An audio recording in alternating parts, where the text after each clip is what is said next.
আসসালামু আলাইকুম। সবাই কেমন আছেন? আশা করি ভালো আছেন। আজকে আমি একটা অসাধারণ খবর নিয়ে কথা বলতে চাই। স্ক্রিনে দেওয়া ছবিটির দিকে খেয়াল করুন।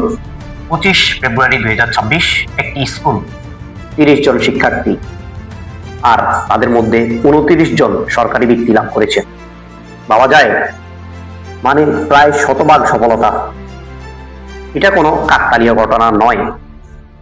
এর পিছনে থাকে শিক্ষকদের আন্তরিক পরিশ্রম, অভিভাবকদের সচেতনতা আর ছাত্রদের নিরলস চেষ্টা। আমরা অনেক সময় বলি দেশের শিক্ষার মান নষ্ট হয়ে গেছে, কিন্তু এই ফলাফল প্রমাণ করে যেখানে দায়িত্বশীলতা আছে, যেখানে সঠিক দিক নির্দেশনা আছে, যেখানে শিক্ষক ও শিক্ষার্থী একসাথে পরিশ্রম করে, সেখানে সফলতা আসবেই। একটা স্কুল শুধু একটা ভবন নয়, একটা স্কুল মানে স্বপ্ন, একটা স্কুল মানে ভবিষ্যৎ।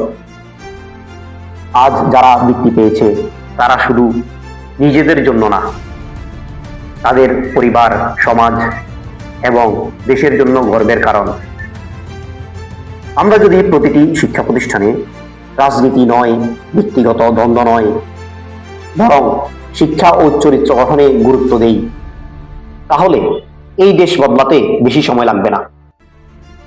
রাসূল সাল্লাল্লাহু আলাইহি ওয়াসাল্লাম বলেন, জ্ঞান অর্জন করা প্রত্যেক মুসলমানের উপর ফরজ। আজকের এই সাফল্য আমাদের মনে করিয়ে দেয়, যে জাতি জ্ঞানকে সম্মান করে, আল্লাহ সেই জাতিকে সম্মানিত করেন। এই স্কুলের শিক্ষার্থীদের জন্য আন্তরিক দোয়া রইল, আল্লাহ যেন তাদের জ্ঞান ও আমলে আরো বরকত দান করেন। আমিন। এমন ফলাফল শুধু একটি স্কুলে নয়, দেশের প্রতিটি স্কুলেই হোক, এটাই আমরা আশা করি।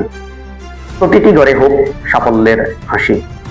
আপনি যদি চান শিক্ষার এমন ইতিবাচক খবর ছড়িয়ে যাক, তাহলে ভিডিওটি শেয়ার করুন। সবাইকে ধন্যবাদ জানিয়ে বিদায় নিচ্ছি।